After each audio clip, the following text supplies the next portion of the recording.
Baik saudara-saudara, selamat datang kembali di channel YouTube Live View Team Indonesia. Pada video ini saya akan sharing tentang bagaimana caranya interkoneksi antara osiloskop digital merek Tektronix tipe TDS 1002B atau seri 1000. Ini bisa saudara lihat di kursor saya, osiloskop yang saya gunakan. Nah, kita koneksi dengan live view sehingga nanti lebih powerful. Nah, kita lanjut saja, bisa lihat di sini.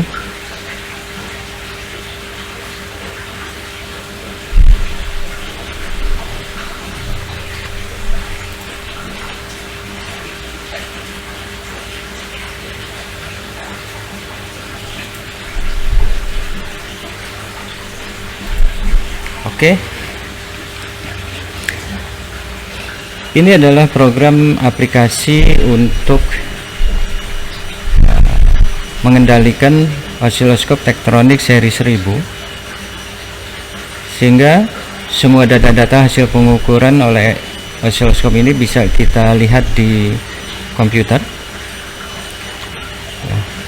Kalau hanya mengandalkan Tektronixnya saja, kita tidak bisa melihat secara bersamaan sinyal dalam fungsi T dan fungsi F, ya, harus bergantian. Jadi ini spektrum frekuensinya, ini adalah sinyal fungsi T nya untuk channel 1, sebelah kanan channel 2. Kemudian di sebelah kiri di sini ada dashboard, ya, untuk channel 1. Jadi untuk melakukan inisialisasi sebelum melakukan pengukuran, seperti halnya kita melakukan inisialisasi pada osiloskop, ya, ada vertical range, ada time per division, ya, probe dan sebagainya. Lalu channel 2 juga demikian sama. Jadi kita bisa lakukan setting yang berbeda. Lalu hasil pengukurannya dalam bentuk numerik bisa kita lihat di sini. Dalam contoh ini saya hanya mengambil frekuensi, tegangan peak to peak dan efektif, ya. Ini adalah gambar dari osiloskop, visualisasinya dari seri TDS 1002B. Kemudian di sini ada operator, ya, bisa saja di dalam satu pengukuran operatornya siapa tinggal ketik saja sehingga nanti di data loggernya tercatat.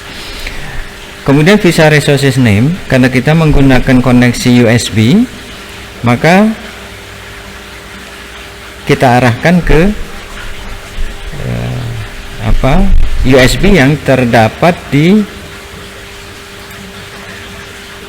Measurement and Automation Explorer. Jadi kalau sudah saudara hubungkan osiloskop elektroniknya di power on, kemudian USB-nya dihubungkan ke komputer, maka dia akan terlihat di sini, ya. Ini untuk Tektronix TDS 1002B. Oke. Jadi nanti yang ini diarahkan ke seri ini. Nah, di sebelah kanan di sini adalah data loggernya. Jadi data saya simpan di sampel data dalam bentuk text file. Nah, ini kalau belum ada ini, ya, tinggal di klik kanan create new text document, ya, lalu kita pakai untuk menyimpan data. Bagaimana programnya? Oh ya, saudara harus perhatikan di sini bagaimana kita menggunakan warna-warna antara background dengan front. Gunakan warna yang tegas, ya. Contohnya ini latar belakangnya agak gelap lembut, dan frontnya, tulisannya ini adalah warna hijau muda, ya, jadi terang. Tapi jangan juga menggunakan yang ngejreng, ya. Baik, kita lihat programnya seperti apa. Ada dua program di sini. Yang pertama adalah data acquisition, ya. Seperti ini, saudara bisa buat sendiri. Perintah-perintah ini adanya di function-function Tektronix library, ya. Jadi sebelum membuat program ini harus diinstal dulu. Bagaimana caranya? Kita masuk ke Google,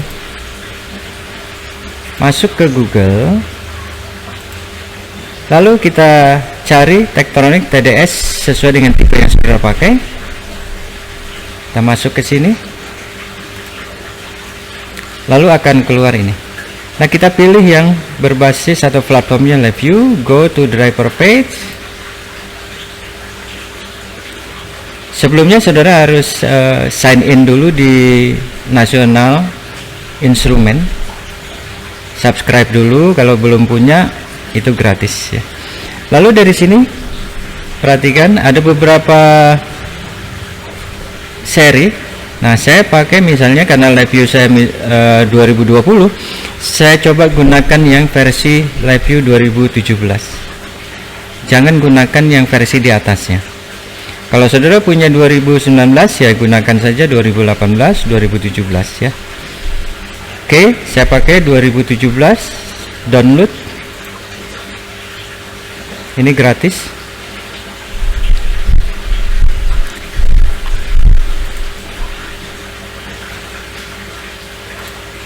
Nah, ini dia. Nah, bagaimana cara memasangnya di LiveView? Ya, karena saya sudah punya ini. Jadi, ini kita ekstrak dulu. Ekstrak here. Oke, ini dia. Nah, ini kita copy ke ya, copy masuk ke C. Saya menggunakan LiveView-nya versi 32 bit, jadi di x86. Kalau yang 24 di program file x86, masuk ke National Instrument. LiveView yang saya gunakan 2020. Lalu masuk ke instrument lib. Ini ada user lib ya. Mana instrumen libnya?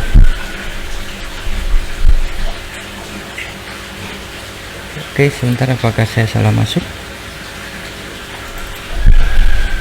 Ini dia instrumen lib. Kita kopikan di sini. Copy paste. Nanti dia akan terdaftar. Nah, ini dia. Function-functionnya ada di sini ya. Jadi seperti itu caranya. Baru kita bisa membuat program ini ya. Silakan saja saudara ikuti program yang saya buat. Nah, lalu di sini ada spectral measurement ya, untuk melihat spektrum frekuensinya.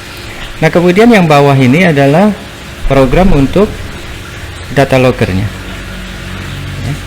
Program untuk data loggernya ini ya. Nah, ini di kondisi true dia, kalau save data ini tidak kita aktifkan, artinya false, maka dia tidak akan disimpan datanya. Tapi kalau ini kita buat true, maka di sini datanya baru disimpan. Oke, seperti itu saudara-saudara. Nah, sekarang bagaimana kalau saya running program ini? Oke, saya run. Perhatikan di apa? Kalau kita lihat di ya. Oke. Saudara bisa lihat di apa? Di osiloskopnya ini. Ya, saya sudah hubungkan. Ya, tinggal running saja. Oke, saya coba run.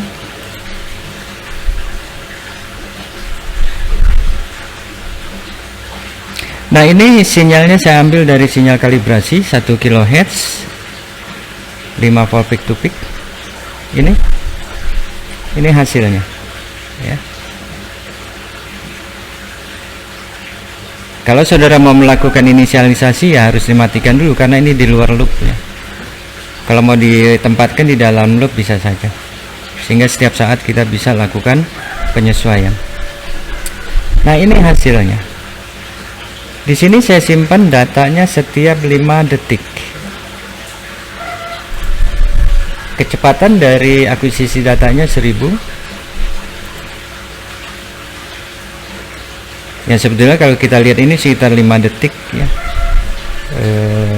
Update-nya dari Tektronix ya.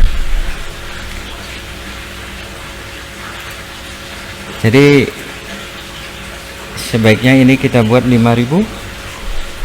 Oke.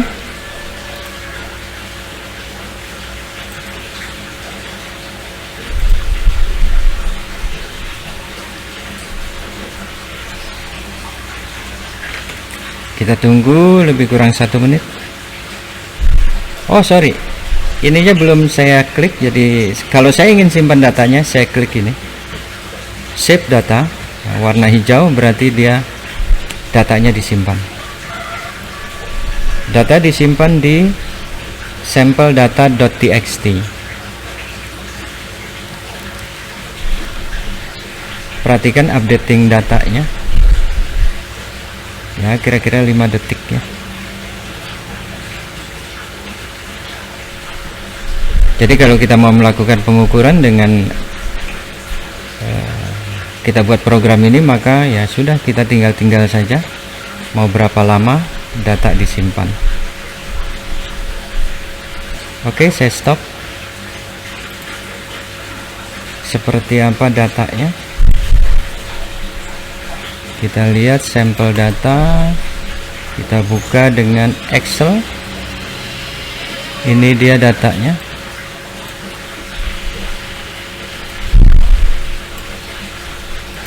Perhatikan setiap 5 detik ya. Nah, kalau sudah data tersimpan, kita mau analisis dengan menggunakan Excel bisa, atau kita buat lagi program review untuk menganalisis data ini, misalnya rata-ratanya, standar deviasinya berapa ya. Jadi seperti itu saudara, mudah-mudahan bermanfaat ya bagi saudara yang berada di lab kampus atau di lab profesional, lab research ya, bisa memanfaatkan instrumen-instrumen produk ketiga, artinya selain National Instrument, dengan interkoneksi menggunakan komunikasi data standar. Kalau di sini Tektronix menggunakan USB.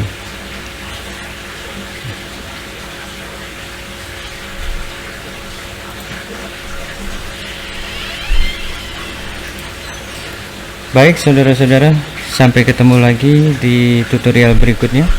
Sekali lagi coba mudah-mudahan bermanfaat, dan jangan lupa like and subscribe. Sampai jumpa lagi.